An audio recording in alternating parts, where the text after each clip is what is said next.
Bismillahirrahmanirrahim. Subhanallah, tabarakallah, alhamdulillah. Alhamdulillah, summa alhamdulillah, segala puji bagi Allah. Ini adalah raudah, taman-taman syurga yang Nabi sebut. Ma baina baiti wa mimbari raudatan min riyadil jannah. Di antara rumahku, rumah Nabi baginda Nabi sallallahu alaihi wasallam, dan juga mimbarnya di sana, ya, adalah merupakan taman-taman syurga.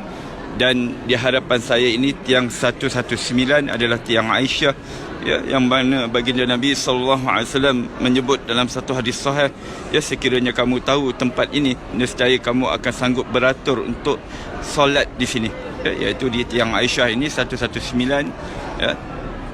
Dan ini adalah tiang Abi Lubabah, tiang Taubat. Dan sekarang saya menuju ke makam baginda Nabi sallallahu alaihi wasallam untuk memberi salam kepada Rasulullah. Dan percayalah, baginda Nabi, ya, akan menjawab salam kita, ya. Kita ditegah untuk meninggikan suara di hadapan baginda Nabi sallallahu alaihi wasallam. Ketika memberi salam kepada baginda ini, kita perlu merasai, menjiwai bahawa, ya, Nabi mendengar salam daripada kita umatnya.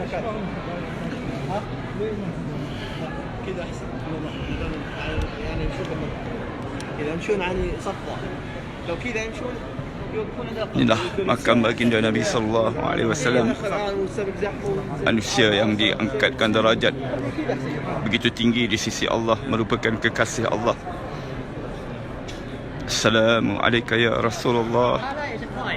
Assalamu alayka ya Habiballah. Assalamu alayka ya Nabi Allah. Assalamu alayka ya Rasulullah. Assalamu alayka ya Habiballah. Assalamu alayka ya Nabi Allah. Asyhadu an la ilaha illallah wa asyhadu annaka Rasulullah wa asyhadu annaka Rasulullah wa asyhadu annaka ballaghta risalata wa addaita al-amanata wa nasahta al-ummata wa jahadta fi sabilillah. Fasalla alaika Allah salatan daimatan ila yaumiddin. Allahumma atil fadilah wa darajatan rafi'ah wa ba'athu maqamah mahmudan alladhi wa'adta innaka la tuhliful mi'ad. Assalamu alayka ya Aba Bakrin. Assalamu alayka ya sahiba Rasulillah fil ghar. Assalamu alayka ya Umar. Assalamu alayka ya Faruq. Assalamu alayka ya ashabi Rasulillah ajma'in. Alhamdulillah, selesai daripada menziarahi baginda Nabi sallallahu alaihi wasallam dan sahabatnya Abu Bakar dan Umar Khattab. Dan ini adalah Babul Baqi', yang mana, tuan-tuan, ya, ini adalah rumah Aisyah. Dan di sebelah rumah Aisyah ini, yang mana di belakang rumah Aisyah adalah rumah Fatimah, ya. Dan di sini dulu adanya rumah-rumah ataupun bilik-bilik yang dikenali sebagai hujurat, iaitu rumah-rumah isteri-isteri baginda Nabi sallallahu alaihi wasallam.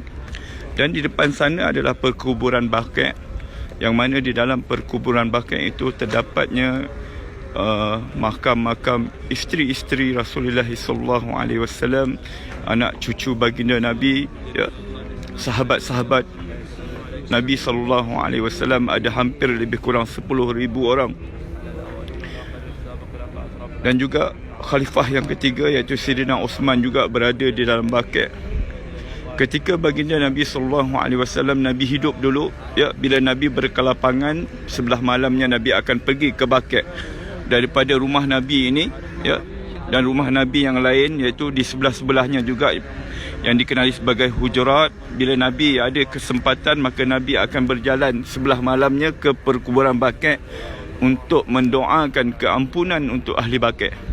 Dan keuntungan bagi mereka yang meninggal dunia di bumi Madinah Al-Munawwarah ini pasti akan dikebumikan di Baqi', ya, di dalam tempoh waktu-waktu yang tertentu sebelum dipindahkan ke tempat yang lain. Dan kelebihan mereka yang meninggal di bumi Madinah ini, sebagaimana hadis sahih baginda Nabi sallallahu alaihi wasallam menyebut, man istata'a minkum ay yamut fil Madinah falyaf'al fa inni syafi'un yaumal qiyamah. sesiapa yang mampu untuk mati di Madinah ini, maka berbuatlah demikian kerana aku memberi syafaat kepada orang yang mati di Madinah. Mereka yang mati di Madinah, tuan-tuan, adalah merupakan pilihan Allah.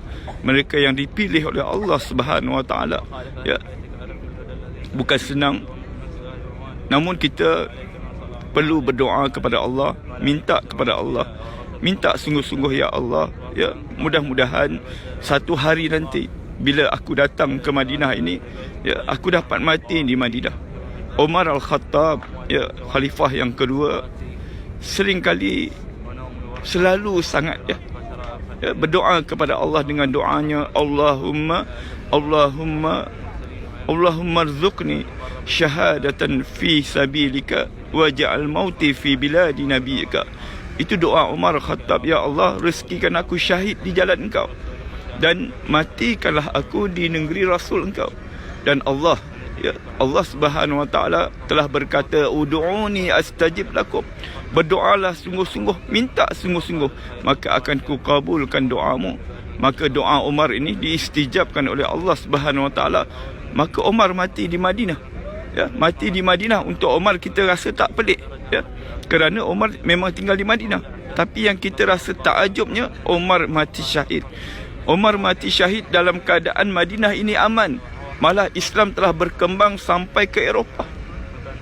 Namun kerana keberkatan doa Umar itu, Allah pilih dia, ya, Allah pilih dia untuk syahid di jalan Allah Subhanahu Wa Taala. Mudah-mudahan kita semua dipilih oleh Allah Subhanahu Wa Taala mati di dalam keadaan husnul khatimah, mati dalam keadaan baik, dan dijauhkan, diselamatkan daripada mati dalam keadaan su'ul khatimah, mati dalam keadaan buruk. Kerana kejayaan manusia adalah matinya dalam keadaan husnul khatimah. Kita hidup di dunia ini walaupun kita ni hebat, mempunyai pangkat yang besar, mempunyai kekayaan, malah kalau kita ni pun orang ibadatnya hebat, tapi kalau ditakdirkan kita ni mati dalam keadaan su'ul khatimah, kalau kita mati dalam keadaan su'ul khatimah, maka binatang anjing itu lebih mulia daripada kita, tuan-tuan. Na'udzubillah min zalik.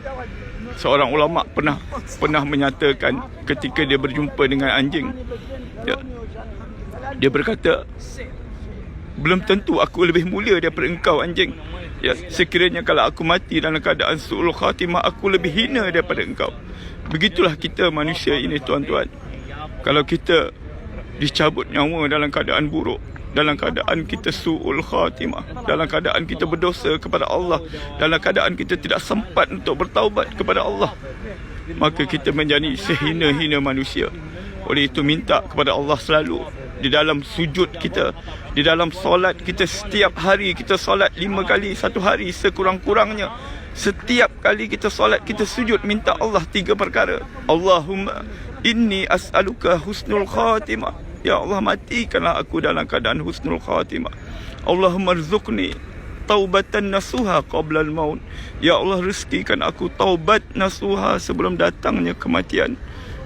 Allahumma ya muqallibal qulub sabbit qulubi ala iman wa ala ta'atika. Wahai Allah yang memegang hati, ya, tetapkanlah hatiku dalam iman dan taqwa. Setiap kali kita solat, submit doa ini, minta dengan Allah. Kerana Allah Subhanahu Wa Taala berkata dalam satu hadis sahih, Allah itu sifatnya malu, ya. Allah kata, aku malu pada hamba-Ku bila hamba-Ku berdoa kepadaku dan aku tidak istijabkan doanya. Oleh itu, tuan-tuan, ya, marilah selalu kita berdoa kepada Allah, minta apa saja kepada Allah, bergantung harap hanya kepada Allah Subhanahu Wa Taala. Sekarang suasana di Madinah ini, lepas daripada solat Isyak, keadaan cuaca memang tengah sejuk, mungkin dalam keadaan 13-14 darjah Celsius. Namun alhamdulillah rasa sangat-sangat tenang di bumi Madinah ini, yang mana ketenangannya memang kita tak dapat rasa di tempat-tempat yang lain. InsyaAllah, ya, yang mana belum pernah sampai di bumi Madinah Al-Munawwarah, submitlah doa, minta dengan Allah, ya, minta dengan Allah. Kalau kita ini tak ada duit, tak ada kemampuan daripada sudut keuangan, minta kepada Allah hadiah, minta hadiah daripada Allah, ya. Allah itu maha kaya, tuan-tuan. Kita ini yang miskin meminta. Oleh itu minta hadiah dengan Allah. Kalau kita tidak ada kemampuan daripada duit, daripada keuangan kita tak cukup, rasa-rasanya memang tak cukup, ya, maka minta Allah hadiah, ya. Minta Allah hadiah. Tidak ada mustahil di sisi Allah Subhanahu Wa Taala. Saya dah buktikan, ya. Saya dah buktikan pernah ajar orang dan telah termakbul doanya dengan hanya minta hadiah daripada Allah. InsyaAllah saya akan kongsikan kisah seorang lelaki pakcik ini yang telah dihadiahkan oleh Allah, ya, datang ke bumi Mekah, ya. Sedangkan pakcik ini tak bekerja pun. Jadi insyaAllah kita kongsikan di lain masa, di lain waktu. Dan untuk akhirnya, dari sini kita dapat lihat kubah berwarna hijau, yang mana di bawah kubah warna hijau itulah rumahnya Aisyah radhiyallahu anha, tempat makamnya baginda Nabi sallallahu alaihi wasallam.